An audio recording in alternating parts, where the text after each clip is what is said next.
به نام خداوند که مسموعها نشان از قدرت اوست و مخلوقها بیان از حکمت اوست و موجودها برهان از وجود اوست. به نام آن که هستی نام از او یافت، فلک گردش زمین آرام از او یافت. سپاس و حمد بی پایان خدا را که صنعش در وجود آورد ما را. هر دم از ما صد درود و صد سلام بر رسول و آل و اصحابش تمام. در صحبت‌های ما تقدم در اطراف بدایت مخلوقات و پیدایش عالم صحبت چند گذرانیده بودیم و حدیث بخاری و مسلم که از عمران بن حسین رضی الله عنه روایت کردند که حضرت حسین عمران بن حسین گفتند که به نزد مسجد جناب رسول اکرم صلی الله علیه و سلم آمدند که ناگاه از کشور یمن مردم به نزد رسول اکرم صلی الله علیه و سلم آمده بودند. وقتی که داخل به مسجد شدند گفتند که جئناک لنسأل عن اول هذا الامر، ما آمدیم تا اینکه شما را بپرسیم از پیدایش این دنیا. پیامبر خدا صلی الله علیه و سلم در جواب گفتند کان الله ولم یکن شیء معه، الله تعالی بود، همراهی الله تعالی چیزی نبود. و کان عرشه علی الماء، عرش پروردگار در بالای آب بود. ثم خلق القلم، سپس قلم را آفرید. ثم خلق السماوات والارض، سپس آسمان‌ها و زمین‌ها را آفرید. از این حدیث برمی‌آید که اولین مخلوقی که الله تعالی آفرید آب است. سپس پروردگار عالم عرش را آفرید که آن تحت پادشاهی است. و بعضی علماء میگویند که بعد عرش البته کرسی را نیز آفرید، چون که کرسی مستلزمات عرش است. کرسی در لغت عرب موضع القدمین مثل ابن عباس که سری عملی جناب رسول اکرم صلی الله علیه و سلم مفسر قرآن ترجمان قرآن موضع القدمین به معنای موضع دو قدم، یعنی در زیر تحت کرسی می شود، یعنی موضع قدم گذاری. ثانی پروردگار عالم قلم را آفرید و به قلم سپارش داد که تا در آمدن اهل جنت به جنت و اهل دوزخ و دوزخ تقدیرات خلق را بنویسند. و این آفریدن قلم معنای آن را دارد که لوح المحفوظ را هم آفریده است. لوح المحفوظ جایی که به آنجا نوشته می‌شود. لوح یعنی تخته‌ای که به آنجا نوشته می‌شود و صفت اون لوح محفوظ است، یعنی حمایه کرده شده، محافظت کرده شده از اطلاع یکی از مخلوق‌ها برای الله تعالی. نه فرشته مقرب با خبر است از آن چیزی که در لوح محفوظ نوشته شده است، نه پیغمبری نزدیک. غیر الله تعالی دیگر کسی آن چیزی که در آنجا نوشته شده است نمی‌داند. این لوح محفوظ هم لازمی خلق قلم است. وقتی که قلم را آفرید و پروردگار امر کرد که نوشته شود، البته که به لوح محفوظ نوشته شده است. ثم خلق السماوات والارض، ثانی بعد 50 سال الله سبحانه و تعالی آسمان‌ها و زمین‌ها را آفرید. ما در صحبت ما تقدم ذکر کردیم که پروردگار عالم اول زمین را آفرید. روز یکشنبه و دوشنبه پروردگار عالم زمین را آفرید و روز سه‌شنبه و چهارشنبه آسمان را آفرید و روز پنجشنبه و جمعه بر بالای زمین دریاها، کوه‌ها و رزق اهل زمین و چارپاهای و دیگر موجودات و مخلوقات روی زمین را آفرید و در روز جمعه خلق زمین و آسمان و آن موجوداتی که در هر دوی آنها هست مکمل شد. از کلمه جمع شد، بنابراین جمعه نامیده شد.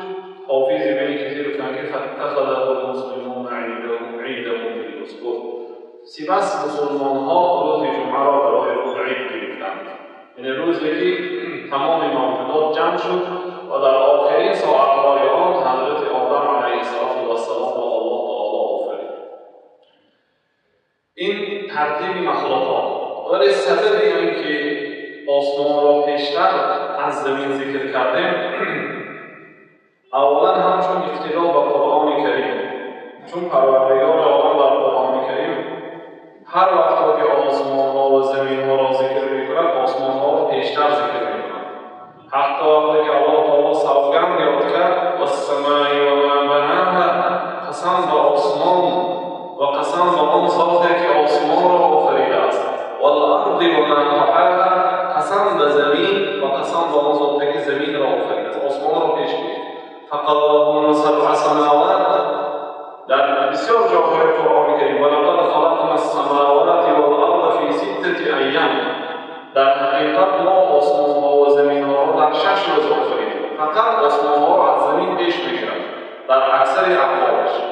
بنابراین اگرچه زمین پیشتر از آسمان آفریده شده است، لیکن همچون با قرآن اقتدا با قرآن و همچنین به سنت پیامبر علیه السلام در همین حدیث عمران بن حسین جناب رسول الله گفتند که ثم خلق السماوات والارض، سپس آسمان ها و زمین ها را آفرید، آسمان ها را پیش گرفت.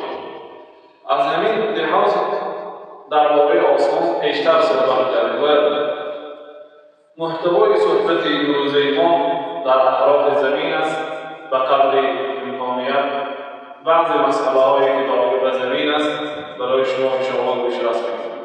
الله سبحانه و تعالی واقعا مخلوقات را وقتی که آفرید به درجه عالی و بسیار محکم و مستحکم و متقن آفرید. خلق و کلام زمین مخلوقی است که همه شاهد آن است، حس می‌کند، در بالای روی راه می‌گردد و حتی نابینا و بینا زمین را حس می‌کنند. در روی زمین زندگانی می‌کنند، ثانی بازگشتشان باز به قعر زمین است.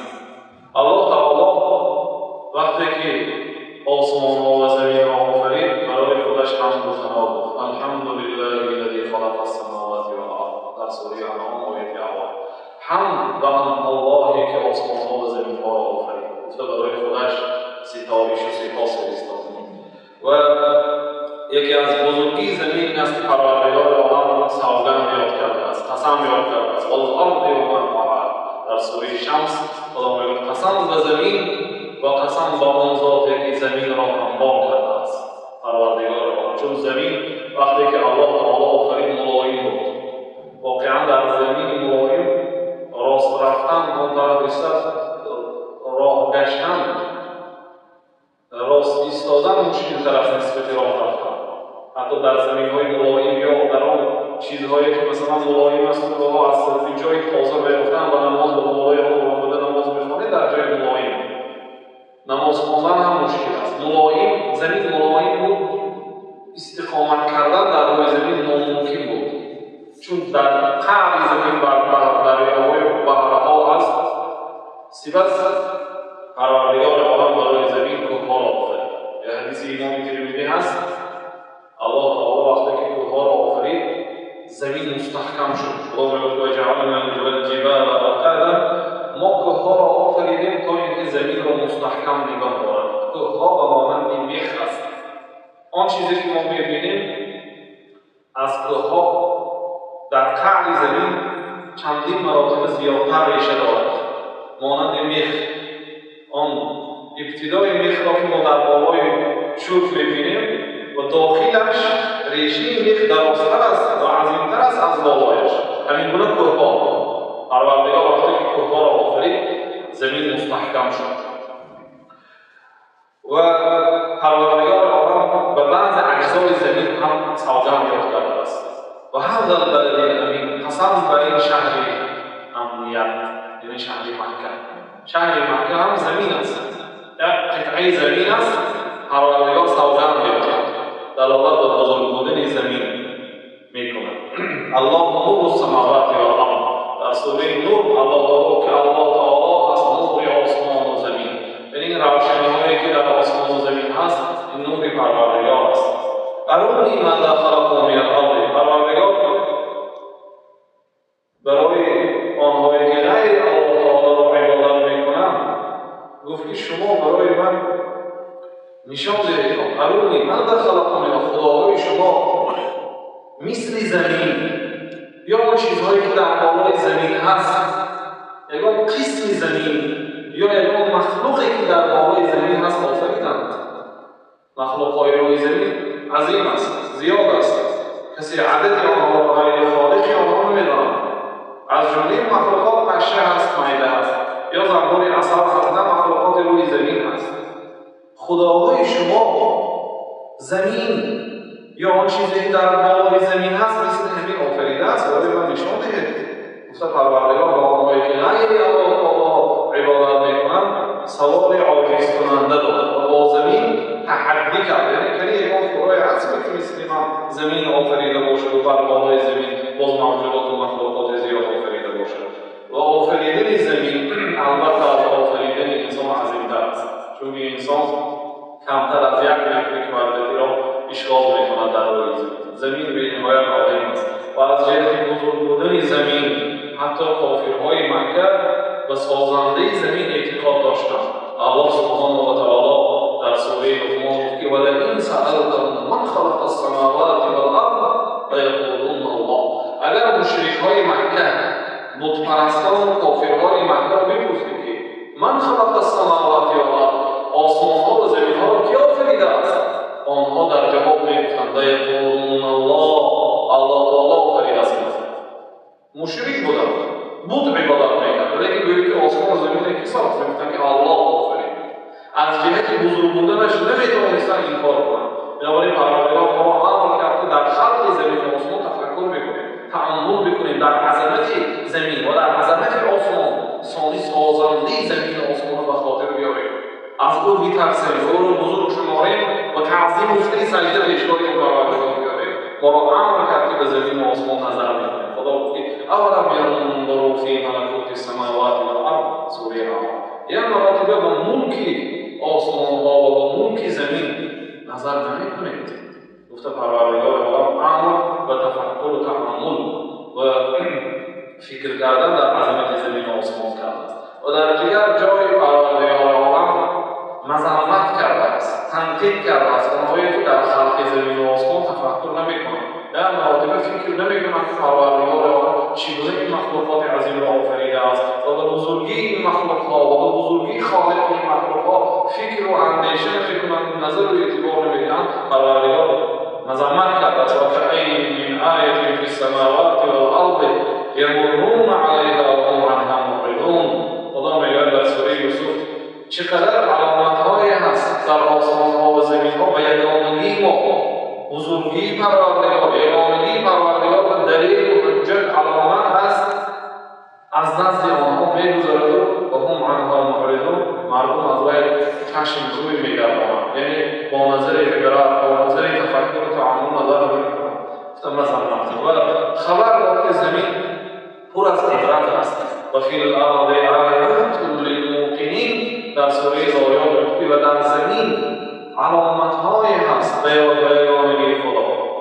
للموقنین برای آنهایی که عقل دارند، برای آنهایی که تفکر میکنند، ایمان دارند. در زمین بسیار آیت‌ها هست، علامت‌ها هست به بزرگی پروردگار. توی زمین مخلوقی که در قعر زمین بسیار معدن‌ها و کان‌های طلای و نقره و نمک و نفت و دیگر انگشت و دیگر مخلوقات و موجودات در قعر زمین عظیم است، بسیار است. و هی اصل الانسان، و زمین اصل انسانیت هست. و منها خلق، الله تعالی آدمیزاد را از خاک آفرید. بنابراین ما در علم اصل حاضر اثبات کردند صد المنت‌های خیمیایی که در زمین در ترکیب زمین هست عیناً اون فائزه‌ای که در زمین هست همون مقدار در بدن آدم هست. صد المنت خیمیایی همش در بدن آدم هست. علماهای کافرهای اثبات کردند که واقعا هر چیزی که در ترکیب خاک است به همون مقدار در ترکیب آدمیزاد هست. چون پروردگار عالم انسان را از زمین آفرید. والله انبتکم من الارض نباتا، در سوره خدا میگه که الله تعالی شما را از زمین سرزامید، از زمین روی آمید. خلقها فی یومین قبل السماء، پروردگار در 2 روز آسمان را آفرید، در 2 روز زمین را آفرید و در 2 روز دیگر آسمان را آفرید. سپس در 2 روز دیگر زمین را هموار کرد و در زمین دریاها جاری کرد، چشمه‌ها برآورد، بحر و اقیانوس‌ها آفرید و زراعت‌ها سبزانید، کوه‌ها را مستحکم گردانید. در مدت 4 روز زمین مستحکم مکمل شد. ثانی وقتی که در 2 روز دیگر زمین را آفرید، در 6 روز مکمل شد، خدا میگوید که قلنا ما گفتیم ائتیا طوعا او کرها قالتا اتینا طائعین. وقتی که زمین و آسمان ما آفریدیم، به سوی زمین و آسمان گفتیم که به نزد ما بیایید با تمام آن مخلوقات و موجوداتی که در بالایش هست، خواه اطاعت کننده به رازگی خودتان بیایید و خواه مجبورا بیایید و خلاص. قالتا اتینا طائعین، زمین و آسمان تنگی ما اطاعت کنان آمدیم پروردگار. وقتی که خدا بیگفت، هر دو زمین و آسمان به نزد پروردگار در سوره فصلت پروردگار این برای ما بیان کرده است. الله تعالی زمین را 7 طبق آفریده است، چه که آسمان را 7 طبق آفرید. نومید در سوره طلاق گفت که 7 سماوات و من الارض مثلهم. الله تعالی ذاتی است که 7 طبق آسمان را آفرید و از زمین نیز مثل آسمان ها آفرید. 7 طبق. و پروردگار عالم زمین را شدگارگاه‌های مردم، شدگارگاه‌ها و واسطه حیوانات دیگر مخلوق‌ها گردانید که مردم در روی زمین کشت می‌کنند و رزق مردم را پروردگار در ته زمین گذاشت. ظهرها سکن للاحیاء، ظاهر زمین مسکن زنده‌ها هست و باطنش بازگشت اموات و میت‌ها هست و در شکم زمین آب هست و در اطرافش آب هست و آن آبها به لرزه نمی‌دراید و به حرکت نمی‌دراید و بحر را پروردگار منع کرد که به سوی خشکی حرکت کرده، خشکی را فرا گیرد مگر با امر خدا. و آسمان را پروردگار امر کرد که به بالای زمین نافتد، زمین را با کوه‌های بلند و زیبا مستحکم گردانید تا اینکه به امر زمین نلرزد و نصبی کوه‌ها را مستحکم گردانید. شروع پروردگار قد قامت آنها را برداشت و هیئت آنها را زیبا گردانید. واقعا برای منظره برخی کوه‌ها اگر نظر می‌کنید به ساختن کوه ساختن مشکل است. کوه ساختن پروردگار اینقدر کوه‌های زیبا را آفریده است برای مستحکم نگاه داشتن زمین. با وجود عظمت و بزرگی‌اش از پروردگار عالم می‌ترسد و کوه پروردگار عالم سجده می‌کند و از ترس او سنگ‌های کوه می‌افتد و ترسید از برداشت امانت. وقتی که خدا به کوه‌های زمین و آسمان شریعت را پیشنهاد کرد، ای آسمان‌ها و زمین‌ها و کوه‌ها، شما اگر خواهید شریعت را به عهده گیرید که داخل شریعت حلال و حرام است، اجرا کن و اجرا نکن هست، مخالف نفس شما هست، اگر اجرا کردید بازگشت شما به جنت است، اگر سرکشی کردید بازگشت شما به دوزخ است. این راه اول. راه دیگر این است که یک وظیفه معین می‌دهیم، از عهده هم وظیفه می‌براید، لیکن نه جنت است نه دوزخ است. فابین ان یحملنها، آسمان‌ها و زمین‌ها و کوه‌ها از برداشت شریعت، از برداشت امانت سرکشی کردند و اشفقن منها، ترسیدند و حملها الانسان. وقتی که خدا به حضرت آدم پیشنهاد کرد، حضرت آدم قبول کرد. با بزرگیش اینها ترسید از امانتی و از نیمسنتی. و در زمین بحرهای هست که کشتی‌ها را می‌بردارد و بارهای عظیم را از این کشور به این کشور می‌برد و بحرهایش و در بحرهای زمین آن مخلوق‌هایی که زنده هست برای انسانیت حلال است. الله تعالی در سوره مائده میگوید حل لکم صید البحر، برای شما صید بحر حلال گردانیده شد و طعامه متاع لکم وللسیاره، و طعام آن چیزی که در بحر هست برای شما حلال است و برای مسافران شما. حتی خود مرده‌های بحر و اقیانوس‌ها برای ما شما حلال است. ماهی خود مرده باشد خود مرده‌های بحر هم حلال است. نعمت پروردگار است. دریاهایش آب شیرین دارد، در بعضی مکان‌ها همچون چشمه می‌بارد و در پروردگار در بعضی جای‌ها از این مکان به این کشور آب را جاری می‌کند، رزقاً للعباد، همچون رزق برای بندگانش. و زمین‌هایش به هم دیگر چسبیدگی و متلاصق است و با یخ‌ها سیراب کرده می‌شود، ولی رستنی‌ها و میوه‌های رنگارنگ و گوناگون شکل و گوناگون طعم و گوناگون بوی می‌آفرد. با یک آب پروردگار عالم رنگارنگ میوه‌ها، مزه‌های طعم‌های گوناگون، بوی‌های گوناگون، لذت‌های گوناگون، بعضی آنها دوا است، بعضی آنها طعام است، بعضی آنها درد است. پروردگار آفرید و نباتها بقدر موزون. هر چیزی که پروردگار آفرید مقدارش را الله تعالی می‌داند. انبتنا فیها من کل شیء موزون. ما برای بندگان ما از زمین از هر گونه میوه‌های و سبزیجات سبز آوردیم بقدر موزون، یعنی من کل شیء موزون. وزن آن و کیفیت آن در نزد ما معلوم است. چند گرم دارد، چند کیلو دارد، الله تعالی می‌داند. ابن القیم رحمت الله علیه می‌گوید که یگان برگ درخت یا یگان عرق درخت، یعنی شاخه‌های درخت یا یگان میوه درخت خالی از فایده ها نیست که عقل‌های بشریت از احاطه کردن همه این فایده ها کوتاهی می‌کنند. هر رستنی گفتند یا هر یک میوه یا هر یک درخت یا هر یک گیاه در برگش یا در شاخه‌هایش یا در ریشه‌هایش یا در میوه‌هایش یک نوع فایده و تبابت‌های دارد که عقل انسان همه آن را درک کرده نمی‌تواند. همین گیاه‌هایی که آفرید، هر یک گیاهی که معلومه که حلال است، میوه و سبزیجات و آن نباتاتی که خدا سبزا میده است، در آن فایده‌های عظیم است. حتی گفتن در قلب و در رگ و جاهایی که آب جاری میشه. ببینید پروردگار قدرتش آب به بالا میبرد. درخت‌های بلند هست، آب به واسطه ریشه به بالا میبرد. و از یک آب میوه‌های گوناگون رنگارنگ و با لذت و برخیلت برای شما می‌آفرد. و تمام آن مخلوقاتی که در بالای زمین است پروردگار واقعاً به درجه عالی آنها را نیز آفرید. و ما من دابة فی الارض ولا طائر یطیر بجناحیه الا امم امثالکم. در سوره انعام میگوید که چارپاهایی که در روی زمین هست و آن پرنده‌هایی که در بالای آن با دو قنات پرواز می‌کنند آنها هم مثل شما یک امت است. یعنی شما که امت انسان‌ها باشید، عالم انسانیت باشید، آنها عالم مثلا حشرات، عالم پرنده‌ها، عالم حیوانات، همه آنها مانند شما یک عالم هستند. الله تعالی را به نیکی یاد می‌کند. زمین پر از خزینه‌ها و رزق‌ها. ولله خزائن السماوات والارض. خزینه‌های زمین، آسمان‌ها و زمین‌ها از آن پروردگار است.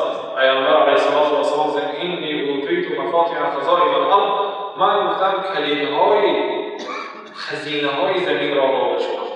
واقعاً پیامبر حضرت ابو هریره گفتند که پیامبر خدا از دنیا گذشتند بود، شما از آن خزینه‌ها استفاده می‌برید. واقعاً من حضرت قرطبی گفتند که ملکت امته من الارض ما لم تملکه امم من الامه من الامم. امت پیامبر صاحب یک ملک شد که یگان پیامبرها صاحب این گونه ملک زیاد نشده بود. واقعا کدام امت در سماء پرواز کرده است در هواپیما؟ کدام امت از زیر زمین آنها نفت برآمده است؟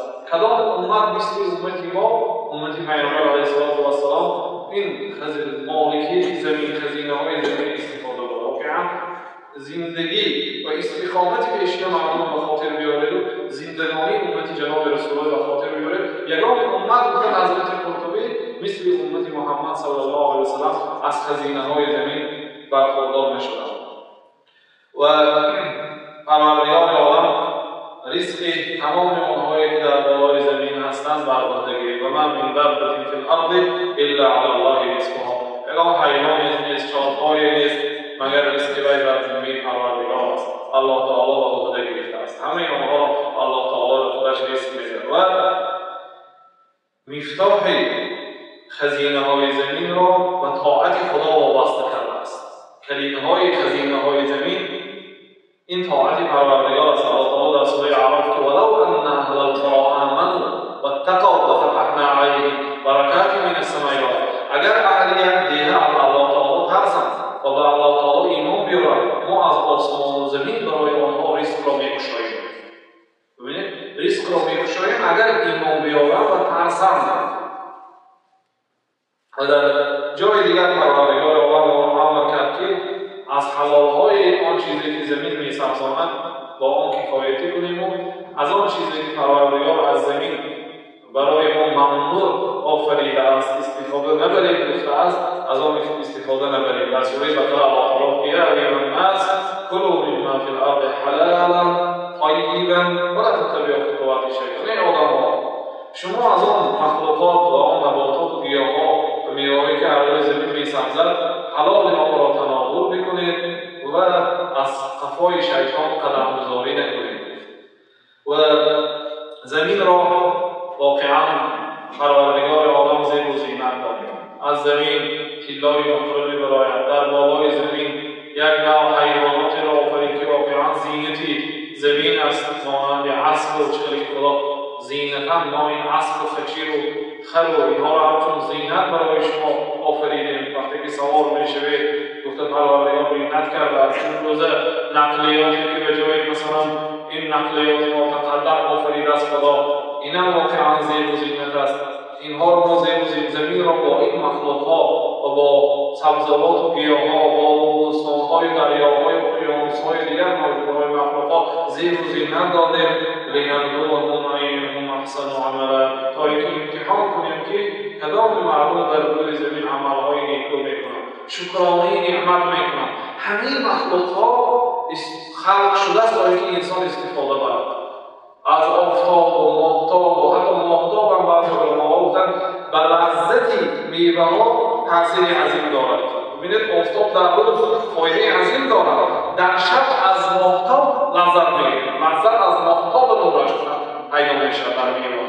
همه اینا زمین و بحر و اقیانوس و تمام پرنده و حیوان‌ها از آن چیزی که گوشتش برای ما حلال کرده است تناول میکنیم، از آنی که گوشتش برای ما ممنوع کرده است از پوست و موی و از دیگر اعضاهاش استفاده میبریم. تمام زمین و زمان خدا برای انسان آفریده است تا اینکه از آن استفاده برد و شکر نعمت پروردگار عالم بکنه. و الله تعالی این زمین را از این زمین افضل میگرداند، بهتر میگرداند از الله تعالی زمین مکه، زمین حرام، یعنی زمینی که بسیار طالبه که در دیگر جا حلال است در آنجا حرام گردانیده، زمین مقدس کرده است. پیامبر خدا گفتند کسی که به این زمین بیاید و در این زمین گناهکاری نکند، جدال و کشاکشی نکند و زیارت این زمین کند، مانند آن روزی که از مادر تولد شده است و خانه‌اش برمیگردد مکه. برای چی؟ بعضی قطعه‌های زمین را از بعضیش پروردگار افضل گرداند، برای اینکه در جایی که عبادت زیاد می‌شود آنجا در نزد پروردگار بهتر است. بنابراین طواف کردن در غیر خانه خدا در هیچ جای روی زمین دیگر اجازت نیست. و بوسه کردن هم فقط اون سنگی که پیامبر خدا بوسه کردن، رکن یمانی که با دستش پیامبر خدا مالیدن اجازت است و دیگر جایهای کعبه و دیگر جایهای مکه را طواف کردن یا برای خود تبرک کردن امر غیر مشروع است، نادرست است، شرک است. و در آن جایی که الله تعالی شریک آورده می شود الله تعالی را عبادت کرده نمی شود. یک مرد گفت یا رسول الله اینی نذرت ان انحر ابلا ببوانه، یا رسول الله من نظر کردم که یک شتری را در بوانه گفته که موضوع قربانی بکنم. پیامبر خدا گفت هل کان فیها وثن من اوثان الجاهلیه یعبد، آیا در آن مکانی که تو نظر کردی که شتر قربانی میکنی بوتی از بت‌های زمان جاهلیت عبادت کرده میشد؟ قال لا، گفت نه. هل کان فیها عید من اعیادهم، آیا در آن مکان مشرک‌ها عیدی از عیدهای خود را جشن می‌گرفتند؟ قال لا، گفت نه. قال اوف بنذرک لتوجد بنظرت وفا کن. ببینید در جایی که غیر الله تعالی عبادت کرده میشود در آن زمین الله تعالی را عبادت کرده نمیشود. یعنی نکنید در جایی که خدا در آن شریک آورده میشود در آنجا عبادت کرده نمیشود. و زمین چقدر گفتیم بعضی جایهای زمین بزرگتر میشود از بعضی جاها. پیامبر خدا گفتند که احب البلاد الی الله مساجدها، بهترین جایهای زمین به پروردگار مسجدهایش، و ابغض البلاد الی الله اسواقها، بدترین جایهای زمین بازارهایش. برای آنکه در مسجد تمام اطاعت و عبادت‌ها کارهای خیر اجرا می‌شود و در بازار تمام این نوع گناه ها اجرا میشه. کدام زمینی که الله تعالی زیاد عبادت کرده شود اون زمین به الله تعالی محبوب تر است. بنابراین وقتی که خدا فرعون را هلاک گردانید و قوم فرعون را به آب غرق گردانید فما بکت علیهم السماء والارض وما كانوا منظرین و آنها و مرات فرعون پیروان فرعون آسمان و زمین گریه نکرد و آنها مهلت هم داده نشدند که در زمین سالهای زندگی کنند و سال خدا جزا بده بلکه خدا آنها را به عذاب علیم گرفتار و وفات آنها آسمانها و زمینها گریه نکرد خدا. بنابراین بعضی ها می‌پرسیدند مفسرها علمای صحابه ها که مگر آسمان و زمین گریه میکنند؟ گفتن که بله، اگر شخص مسلمان وفات کند، مومن و صالح وفات کند، زمین و آسمان گریه میکنند. زمینی که در آن اطاعت خدا میکرد، موضعی که در آن سجده میکرد گریه میکرد. در بعضی روایت‌ها آمده است اگر قرآن نمیکن باور میکرد. قرآن کریم را ذکر کرده. حتی پیامبر علیه السلام آسمان همون جایی که ریسک بنده رو هر روز میفراید و عمل صالح بنده را فرشته ها میبردارند، اون مکانهایی که ریسک بنده میفراید و عمل صالحش به نزد پروردگار برآورده میشه گریه میکرده است. وقتی که صحابه ها مفسرهای قرآن پرسیده شدند مگر آسمان و زمین گریه میکنند که خدا در اینجا گفته است و فرعون پیروان فرعون زمین و آسمان گریه نکرد. گفتن آره گریه میکنند وقتی که در بالای آن اطاعتی بنده کننده میشود و پروردگار عالم ما را منع کرد که در روی زمین فسادکاری نکنیم، خونریزی نکنیم، افلاسکاری نکنیم ولا تفسدوا فی الارض بعد اصلاحها. بعد اینکه الله تعالی زمین را اصلاح کرد به واسطه فرستادن پیامبرها برای مردم راههای راست نشان میدادند. حق الله تعالی را اجرا کنید، حق مردم را ادا کنید، ظلم و ستم نکنید، غیبت و حقارت و دشمن نکنید. یعنی مردم نه فقط مردم، حتی حیوانها را اذیت نکنید.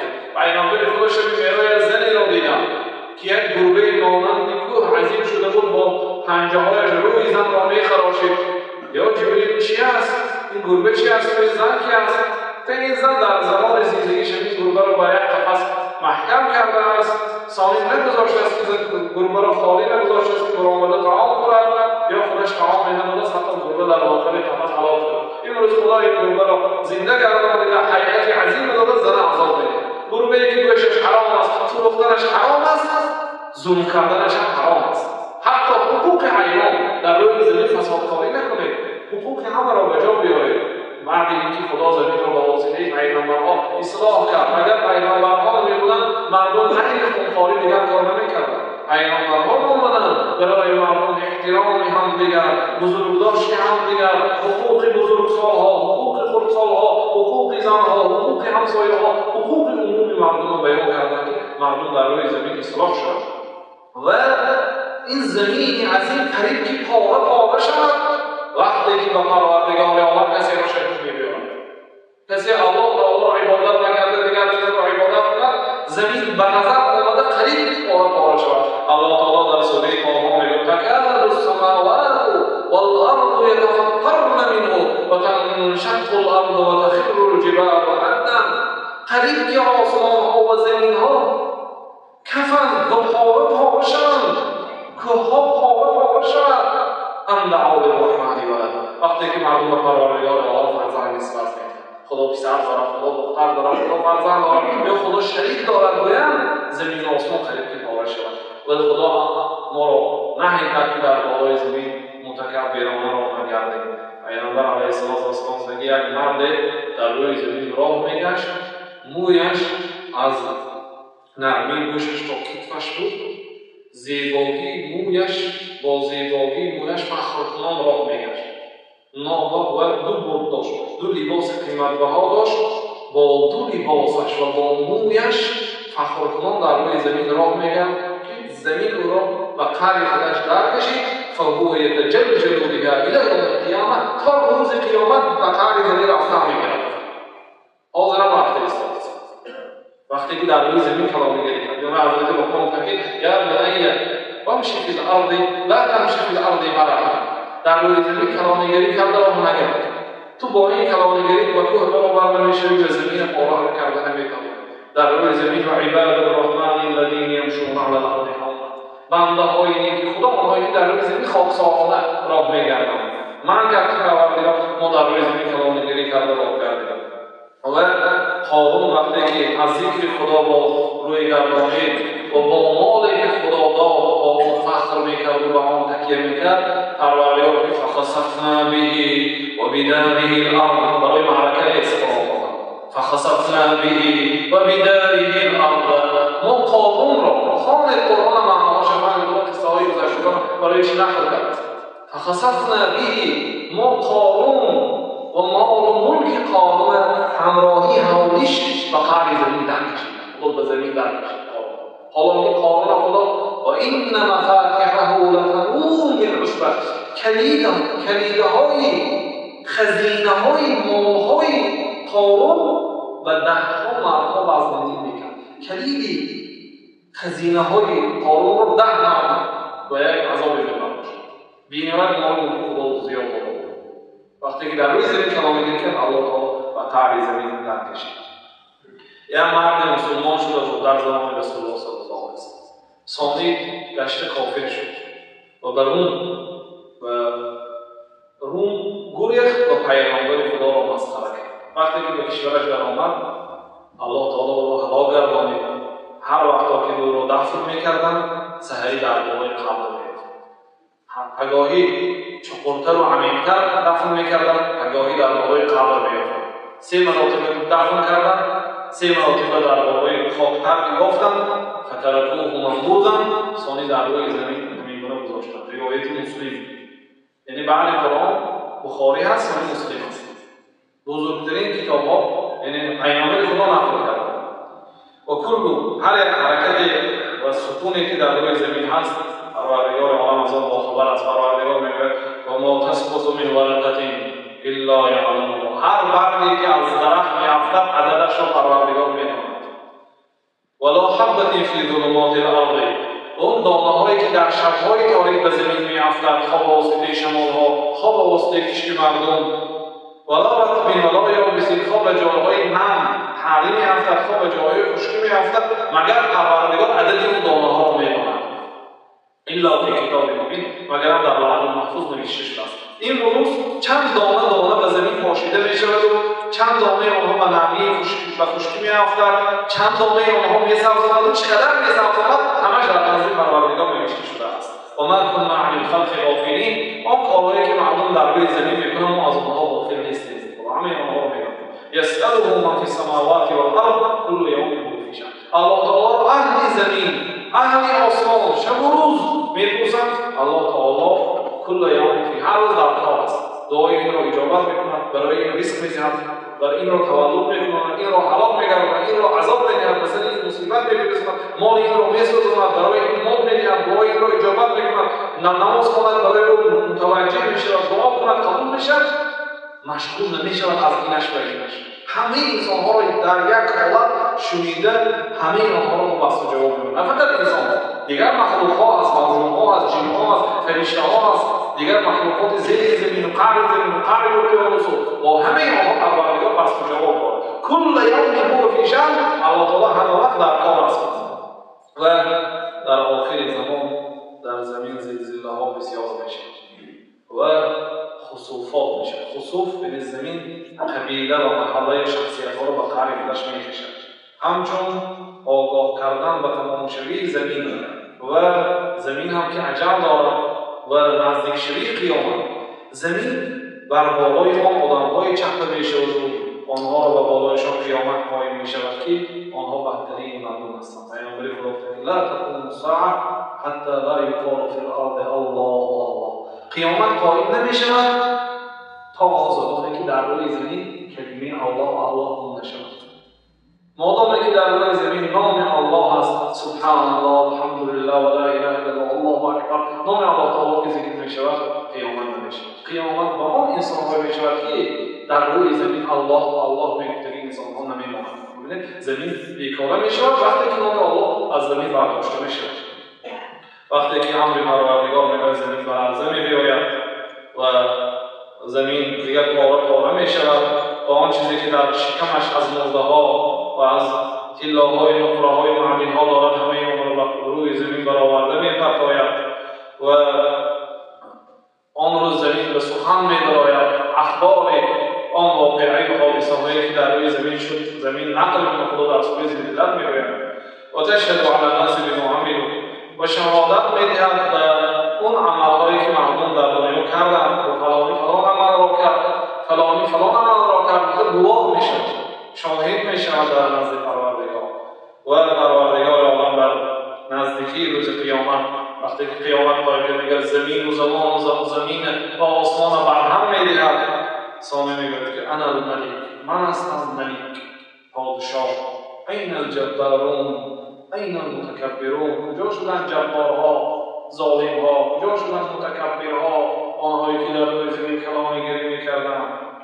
و پیامبر خدا گفت که زمین روز قیامت به غیر زمینی که می‌بینید مبدل میشه. یحشر الناس یوم القیامه علی ارض بیضاء، روز قیامت مردم بیدار میشوند بر زمینی که غیر این زمین هست، مانند آب زمینی سفید هست، در یگان جای آن زمین علامت و نشانه یا مسکن یا درخت یا یگان نشانه زمینی همواری مثل خاک سفید، زمینی هموار یوم تبدل الارض غیر الارض و السماوات. خدا گفت که در قرآن کریم روز قیامت روزی است که زمین به غیر دیگر زمین مبدل می شود و آسمان هم و زمین جسدی پیغمبرها نمی خواهد. الله تعالی حرام گردانید این که جسدی پیغمبرها را خواهد و در انسان یک استوانی هست که اون استوان را نیز زمین نمی خواهد و از همان استوان که عجب الخم در پایان دروازه هست روز قیامت پروردگار گشته مردم را زنده می‌کند. چه خیلی که از یک دانه پروردگار درخت عظیم و صاحب میوه‌های گوناگون می‌آفرد، همین گونه از تخم انسانیت که در پایان ستون مهره هست و با پوست‌های پولادی و غلیظ و قفز پیچانیده شده است که حتی در سوزانیدن و در زدن و در تمام کارها اون چیزا کسی حتی آسیب رسانیده نمیتواند. روز قیامت الله تعالی از همون می‌ستاند و از اهل زمین دوست می‌دارد آن شخصی که الله تعالی او را دوست می‌دارد و اهل زمین و اهل آسمان حتی ماهی‌ها در آب در حق عالمی که برای مردم خیر را تعلیم می‌دهد استغفار می‌کنند. الله تعالی گناهش را ببخشد از پروردگار عالم مغفرت می‌کنند. سبحانك اللهم وبحمدك اشهد ان لا اله الا انت استغفرك واتوب اليك.